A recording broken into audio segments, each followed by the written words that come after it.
ঢাকা বিমানবন্দরের কার্গো সেকশনে গতকাল ভয়াবহ আগুন লেগেছিল। প্রায় সব কিছু পুড়ে গেছে। সেই আগুনের ধোঁয়া অনেক দূর থেকে দেখা গেছে এবং নানা রকম স্পেকুলেশন শুরু হয়েছে, নানা কিছু। এর মধ্যে সবচেয়ে বেশি যেটা স্পেকুলেশন সামনে এসছে সেটা হলো ষড়যন্ত্র। আমরা আসবো ওই জায়গায়, মানে আমি ভিডিও যখন রেকর্ড করছি তখন খুব স্পষ্ট না ঠিক কী পরিমাণ ক্ষয়ক্ষতি হয়েছে।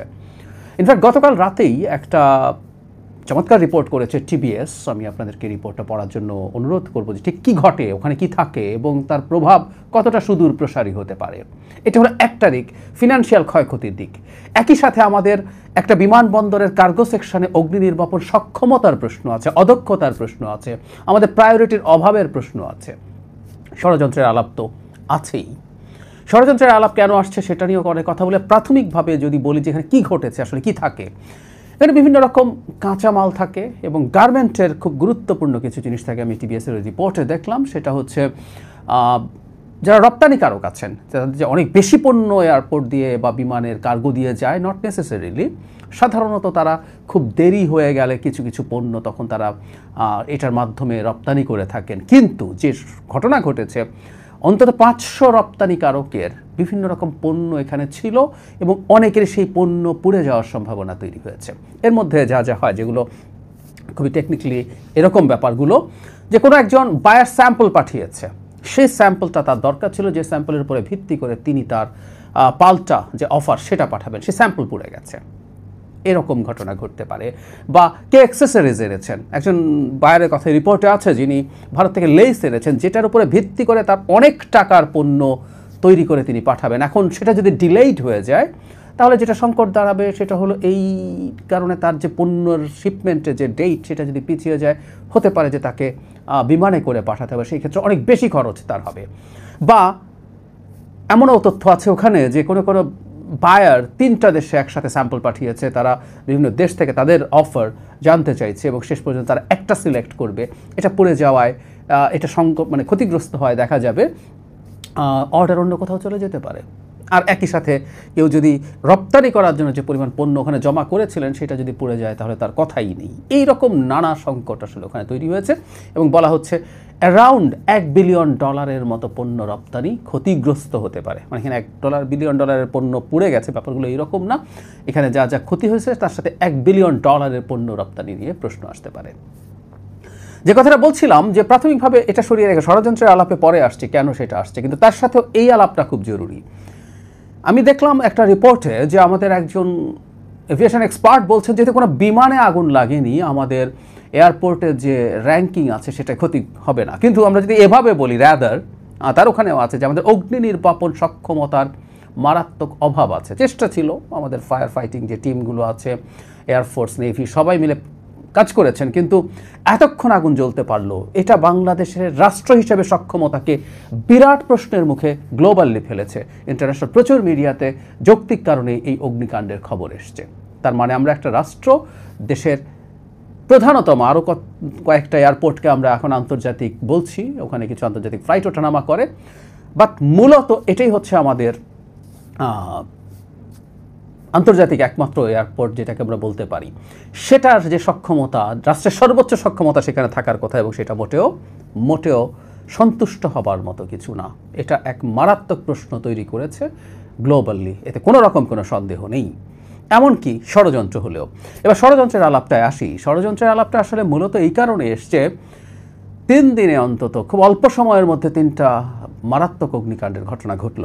একটা হচ্ছে মিরপুর একটা গার্মেন্ট কারখানার পাশে রাসায়নিকের গুদামে আগুন লেগে সেটা ওখানে ছড়িয়ে পড়া এবং বিষাক্ত রাসায়নিকে অ্যারাউন্ড 20 জন মানুষ মর্মান্তিকভাবে মৃত্যুবরণ করেছেন। এবং যেটা বলা হয় যে যেহেতু শ্রমিকের মৃত্যু বাংলাদেশে গার্মেন্টে কিছুদিন পর শ্রমিকের মৃত্যু আমাদের একরকম গা সওয়া, 20 জন কারো কাছে মনে হতে পারে। তাজরিনে পুড়ে বা আমাদের নিমতলির অগ্নিকাণ্ডে সেটা গার্মেন্ট না হলে অনেক পুড়ে যায়, 100 মানুষ পুড়ে যাওয়ার অভিজ্ঞতা আমাদের আছে। তাই আমরা শ্রমিক শ্রেণীর মানুষের পড়ে যাওয়া খুব বেশি উচ্চবাচ্য করিনি। যাই হোক, সে আলোচনা সরিয়ে রেখে বলছি, এর পরবর্তীতে চিটাগাং ইপিজেডে একটা ফ্যাক্টরিতে মারাত্মক রকম আগুন লেগেছে। সামহাও জিনিসগুলোর সাথে কীভাবে যেন গার্মেন্ট এবং রপ্তানি জড়িত, একটা গার্মেন্ট ফ্যাক্টরি, ইপিজেডেও রপ্তানির সাথে জড়িত, আমরা জানি না নিশ্চিত এটা কী ধরনের ফ্যাক্টরি ছিল। আবার এখন এখানে কার্গোতে যে আগুন লাগলো সেটাতেও মূলত গার্মেন্টের পণ্যই সবচেয়ে বেশি ছিল বলে ধারণা করা হয়। তারপর এখন এই আগুনটা লাগলো। চিটাগং ইপিজেডের কারখানা আমি যতদূর দেখেছি যে ওখানে কেউ হতাহত হননি, এটা একটা অত্যন্ত ব্লেসিংয়ের ব্যাপার। ঢাকায়ও সেই অর্থে খুব মেজর মানে জানের ক্ষতি হয়নি। কয়েকজন ফায়ার ফাইটার আহত হয়েছেন। আমরা প্রায়ই দেখি যে তারা এই ধরনের কাজ করতে গিয়ে ঝুঁকি নিয়ে কাজ করেন এবং সেই ঝুঁকিতে কেউ কেউ আহত হন, এটা হওয়ার সম্ভাবনা থাকে, ঝুঁকি থাকে। যাই হোক, এই তিনটা ঘটনা যখন একসাথে ঘটলো এবং বিশেষ করে বিমানবন্দরের কার্গোতে যেখানে খুব সতর্কভাবে সব কিছু করা হয়, পরিস্থিতি সেভাবে মেনটেন করা হয়, সেখানে যখন আগুন লাগলো তখন অনিবার্যভাবেই নাশকতার আলাপটা এসছে। এবং আওয়ামী লীগের কিছু কিছু লোকজন, কিছু কিছু অ্যাক্টিভিস্ট এই ধরনের ঘটনা ঘটানো হবে ধাপে ধাপে এই ধরনের হুমকি দিয়ে যাচ্ছিলেন। হুমকি যেহেতু দিয়ে যাচ্ছিলেন, তার প্রেক্ষাপটে এসে যখন এটা ঘটলো, আমরা এটাকেও উড়িয়ে দেব না। এবং একটা কথা মনে রাখতে হবে, বাংলাদেশে নির্বাচন যত এগিয়ে আসবে, নির্বাচন হওয়া মানে প্রাথমিকভাবে অন্তত একটা বাংলাদেশের স্থিতিশীল অবস্থা তৈরি হওয়া। এই স্থিতিশীল অবস্থা কোনোভাবেই আওয়ামী লীগ এবং ভারত নেবে না।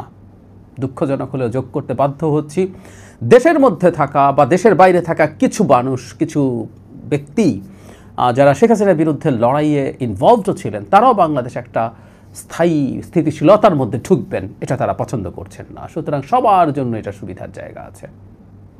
কোনো না কোনো ফর্মে এখানে নাশকতা বা ষড়যন্ত্র ঘটতেই পারে। এটা না মানে ঘটবে না উড়িয়ে দিচ্ছি না, আমরা উড়িয়ে দেওয়া যাবে না। কিন্তু ওই যে বলছিলাম, এর সাথে সক্ষমতার প্রশ্ন জড়িত। ধরে নিলাম কেউ ষড়যন্ত্র করে আগুন লাগিয়ে দিল, তারপরে এই আগুনটা আমরা আরও বেটার নিয়ন্ত্রণ যদি করতে পারতাম, তাহলে এই পরিমাণ ক্ষয়ক্ষতি হতো না। তার চাইতে জরুরি কথা, যে বারবার বলছে একটা রাষ্ট্রীয় সক্ষমতা, আমাদের সক্ষমতা কত নিম্ন পর্যায়ের এই জিনিসগুলো বোঝায়। যেমন আমি একজন এক্সপার্টের মন্তব্যে দেখছিলাম, আমি অবাক হয়ে গেছি, এয়ারপোর্টের মতো জায়গায় ফায়ার হাইড্রান্ট নেই।